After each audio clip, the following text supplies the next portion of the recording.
There was a coach for the University of North Dakota Fighting Sioux. His name was Gino Gasparini. He'd recruit a lot of Canadians, but he had Minnesotans as well. This is back in the 70s.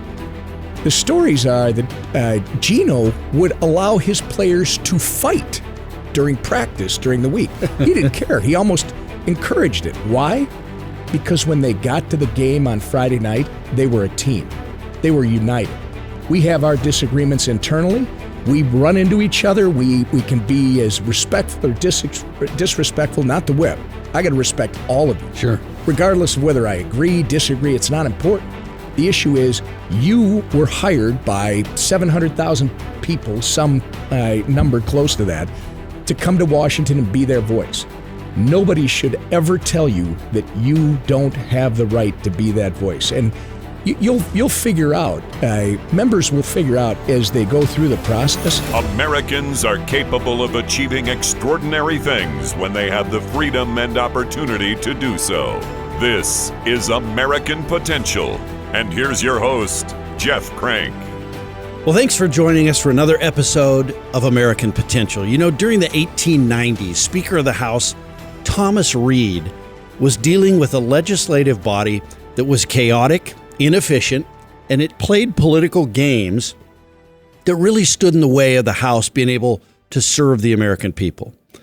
One of the biggest issues was the disappearing quorum, a tactic used by members of the minority to grind the House to a halt.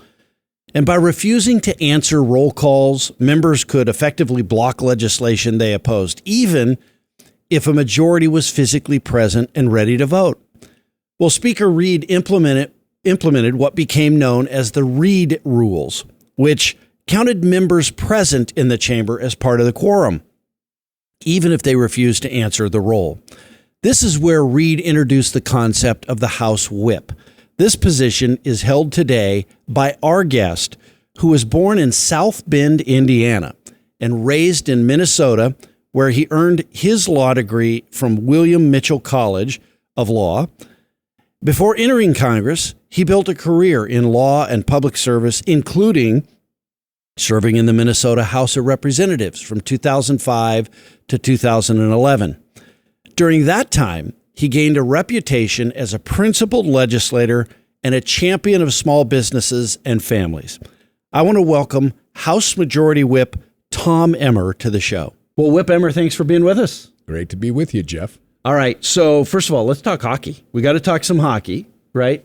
The Avs won last night. The Avs won last night. Again, they're on kind of a tear. Yeah, but the Wild. But the Wild. Tell me about the Wild. League. Well, I'm a Minnesota sports fan, Jeff. Yeah. We are the most disappointed every single year, whether it's the Vikings or it's the Wild, the Timberwolves. But the Wild look really good. And the Avs are loaded.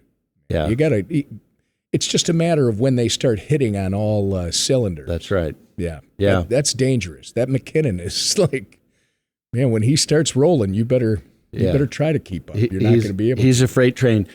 Why do people, like, I think people maybe don't love America if they don't love hockey. What do you think? Well, it's even deeper than that, It's Jeff Crank. deeper than that. Well, it is. I mean, people need to understand, and I once told Bob Negley, who brought the Wild NHL back to Minnesota. Right. Hockey is the only sport that we know came directly from God. Because, Jeff, ice doesn't exist in the other place. The only place ice exists is in heaven. That's true. Very good point. Understand, this is God's game, and it's even beyond America. It is. It's really a spiritual thing. Much bigger than that. Well, I love how you're so passionate about hockey.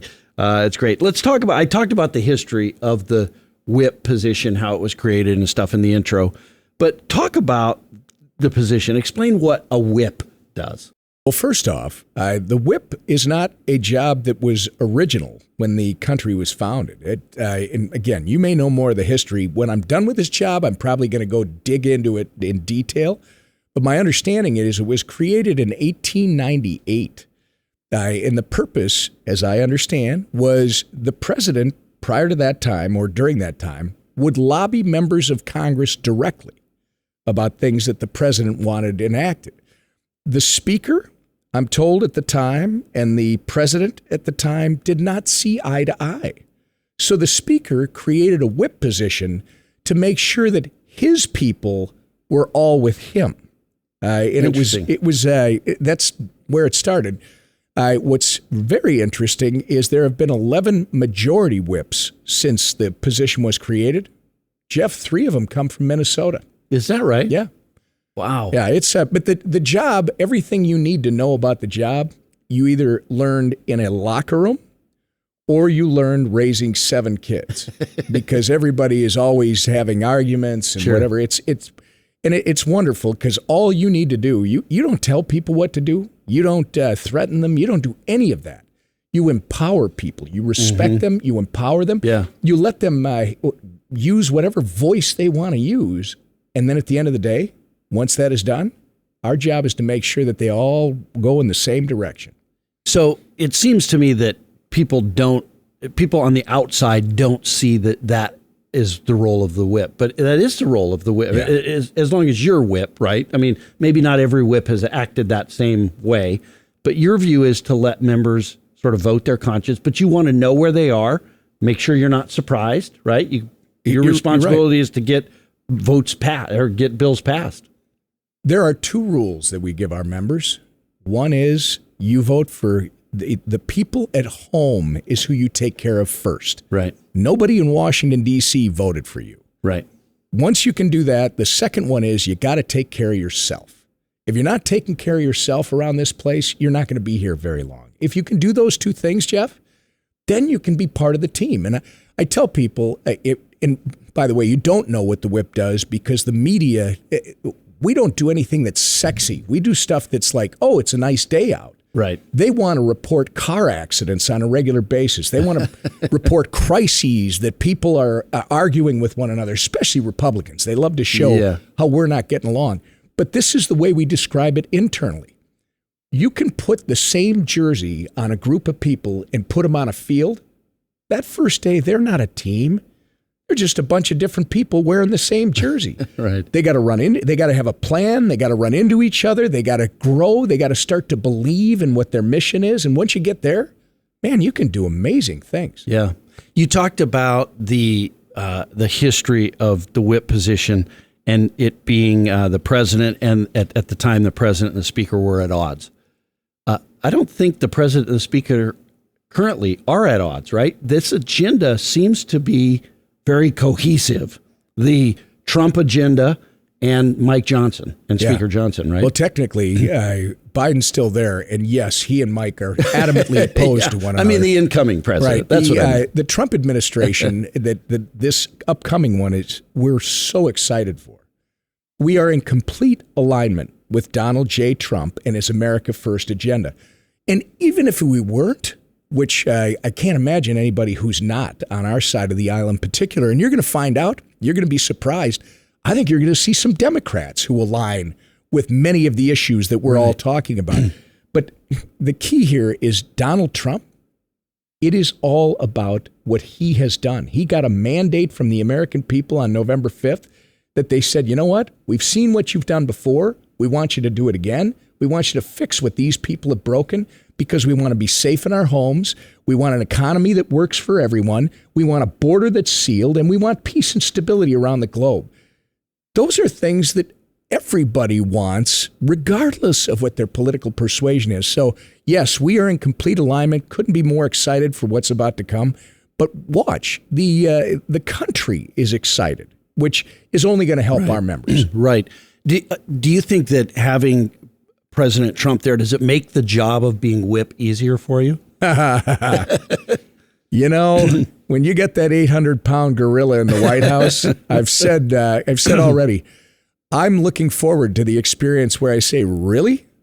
Do you want me to have DJT call you directly?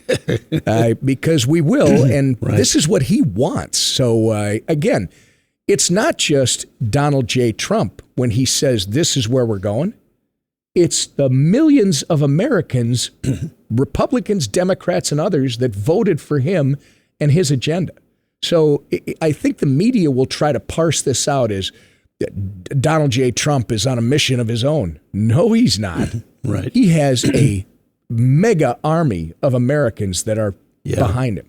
Do you think that as you looking into the future, as these votes come up in the House, is it going? Are you going to have the rancor that we had? You think in the past, where even within the Republican conference, it just seems like a lot of that will be eliminated because you do have Trump. I mean, people have to choose whether they're going to support or vote against the Trump agenda. People in the Republican caucus. Well, this might be a little too masculine for some people, but I'm just going to tell you a story. There was a coach for the University of North Dakota fighting Sioux. His name was Gino Gasparini. He'd recruit a lot of Canadians, but he had Minnesotans as well. This is back in the 70s. The stories are that Gino would allow his players to fight during practice during the week. He didn't care. He almost encouraged it. Why? Because when they got to the game on Friday night, they were a team. They were united. We have our disagreements internally. We run into each other. We can be as respectful or disrespectful, not the whip. I got to respect all of you. Sure. Regardless of whether I agree, disagree, it's not important. The issue is you were hired by 700,000 people, some number close to that, to come to Washington and be their voice. Nobody should ever tell you that you don't have the right to be that voice. And you'll figure out, members will figure out as they go through the process that this is what my people want. This is how I do this. And they will go home and lead.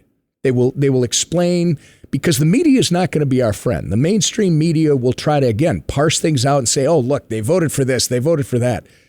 Real leaders come here, do the right thing for the right reason, and then go home and explain it to their constituents.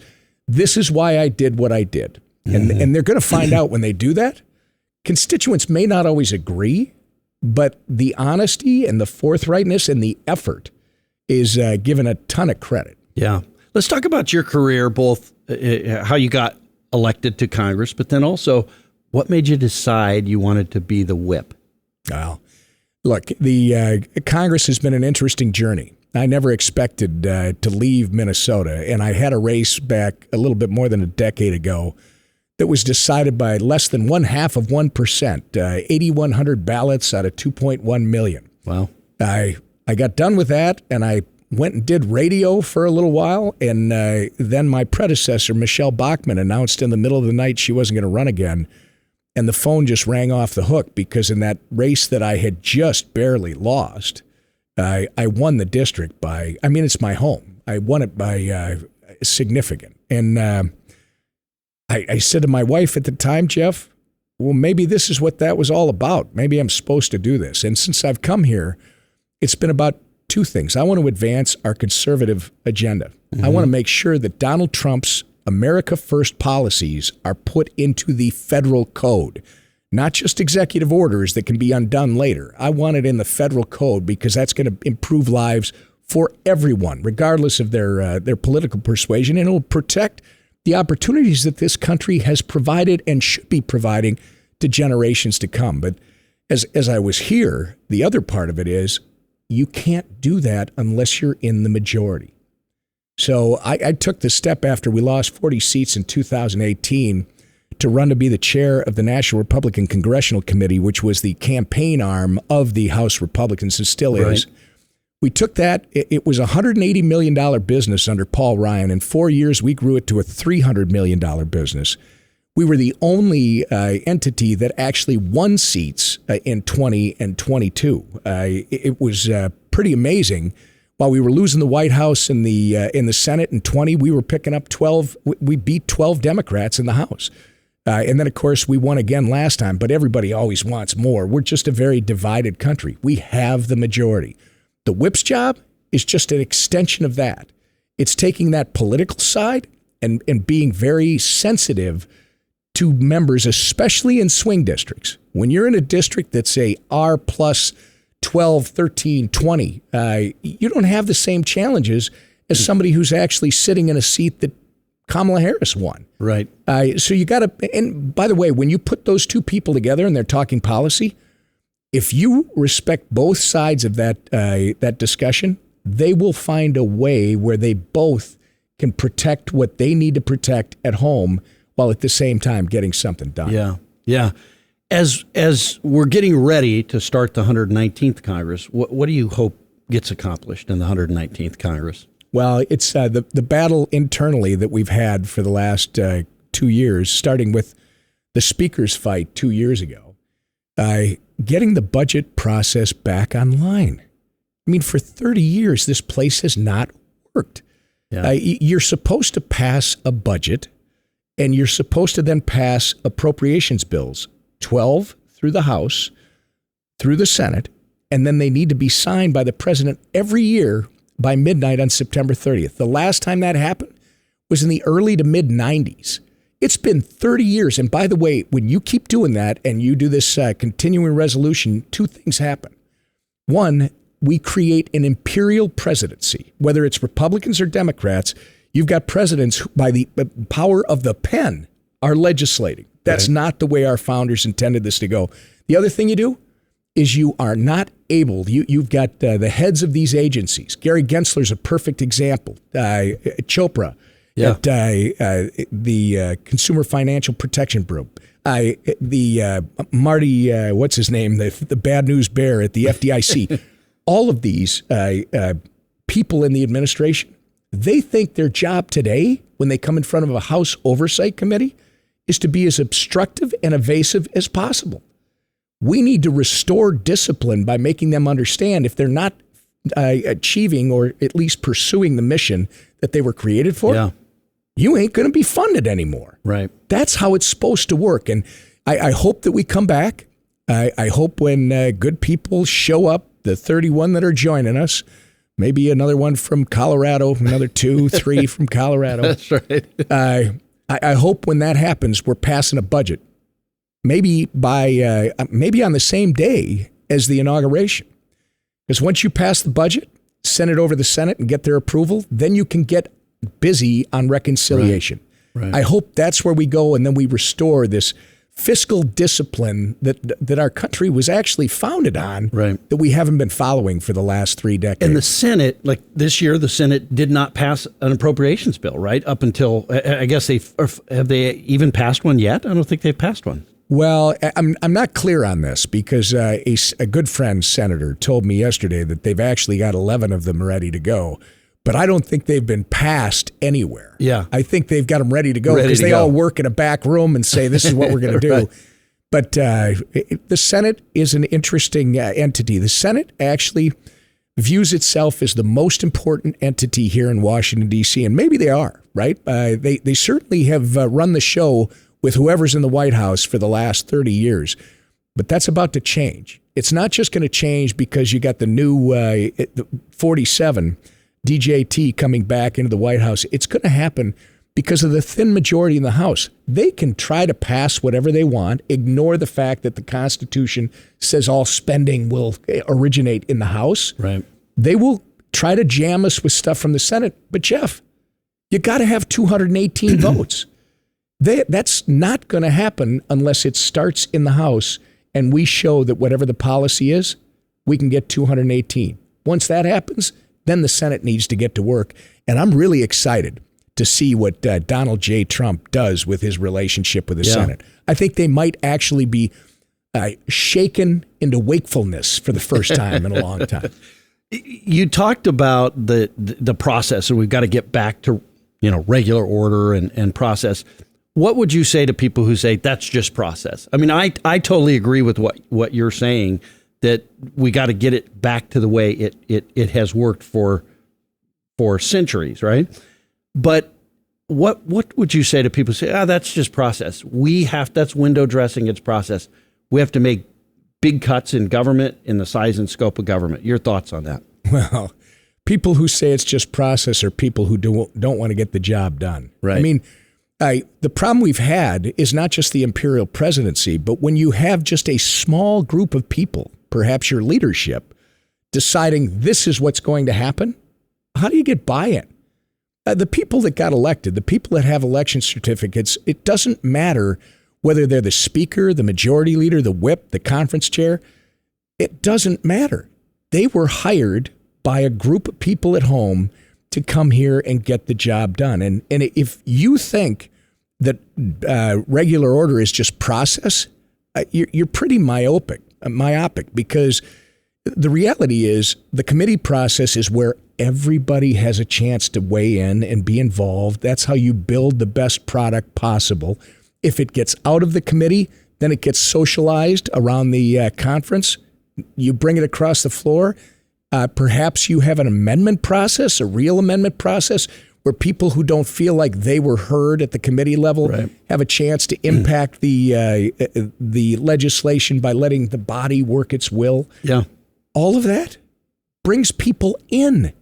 And this is what you want. So those that say that's just process, it's window dressing, don't understand the system, or frankly don't want to see it fixed. Yeah. Well, and in the House, generally appropriations bills come up and there's an open rule where members can go down and offer amendments and things like that. That's what you're talking about, that openness and that process. Generally. And it's Mike has been getting this, our speaker has been getting this back to where but it's an incremental process, right? You can't fix overnight what you've broken over the period of 30 years. And his leadership, there's one place where it's been very, very solid. I mean, there's a bunch, but there's one that stands out. And that's when he gives everybody on the Republican side the ability to exercise Republican values. He brings it to the floor. He does that open process. When people take rules down, which freezes up the floor, a rule, by the way, is what the majority party does to put contours around what can be offered, what will be germane, how long debate lasts. Because it's a body of 435 people. That's right. You have to do that. And I know this is going to surprise some people out there, but there are people, typically in the minority, who are not here to get things done. They're here to throw sand in the gears, right? And to play political gotcha. So that's what the rule's about. But if you take the rule down, well, now you're not going to get the bill. And what Mike Johnson has shown is he'll give Republicans every opportunity to do this. And when they don't, he'll let the body work its will. He'll just bring it to the floor and let everybody vote on it. Yeah. We've only got a couple of minutes left, but I want to talk briefly about the fiscal cliff. Talk about that and why every American should pay attention to the fiscal cliff. You know what? I think most Americans just want to live their lives, right? But and our job is to make sure that they're able to do that to the fullest of their freedom and their initiative. But those of us that are watching this podcast or listening to it, those of us that are running for office and getting elected, this is the number one issue. You're up to $36 trillion in debt. You burn somewhere around $1.7 trillion every single year. And yet we are taking in more revenue than this country has ever taken in its history. You're going to have to start by balancing this $1.7 trillion. You shouldn't be bleeding on the budget.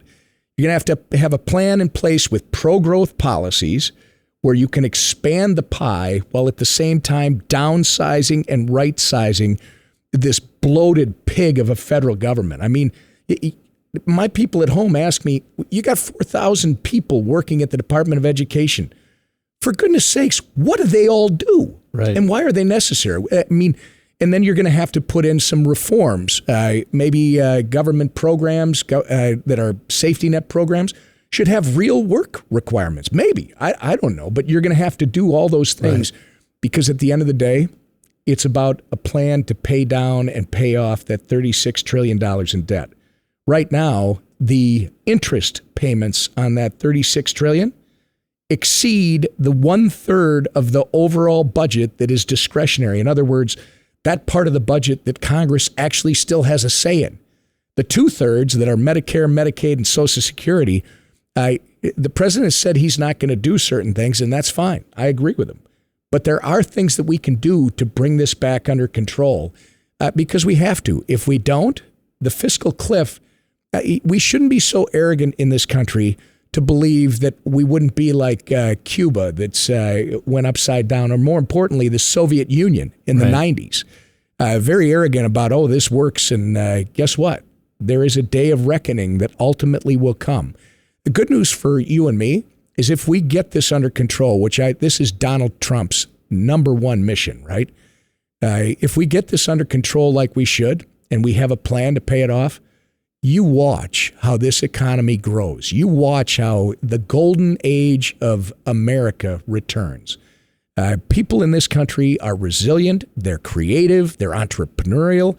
You just got to give them an environment where they can do all that. And the future is incredibly bright. Yeah, it really is. Whip Emmer, give folks, final question, I guess, give folks a glimpse of what America is going to look like 2 years down the road. I think we're going to get back to, we're definitely changing. Every 50 to 60 years, this country goes through a political realignment, a cultural growth ring. All of this is real. But being a patriot is going to be great again. I think honoring the country that you come to, not forgetting the country you came from, not forgetting the culture that you experience with your family and your friends, but being part of the United States of America, being an American. Right. That's something we celebrated forever. And we've got too many people in this country, I shouldn't say too many, it's a very small group that are trying to divide us on a daily basis based on all kinds of things, race, religion, all kinds of different issues to get us to dislike each other. You know what? We got to get back to, I respect you. You get to chase your American dream without impeding my ability to chase mine. Right. And the one thing that we both agree on is we both love the greatest country this planet has ever known. Yeah. Whip, Tom Emmer, thanks for being with us. Thanks for the investment that you've made into America, right? This is a tough job. And, you've got, not only did you step up and run for Congress, but you decided to be part of the leadership as well. So thank you. Well, great to be with you, Jeff, and looking forward to being with you a lot more very soon. You got it. All right. Thank you. Well, it was great to be joined by Whip Tom Emmer. Obviously, a lot of work to be done to get America back on track from a fiscal standpoint. And it does seem like, for now, some in Congress are very committed to that. And we'll see as President Trump comes into office with his agenda.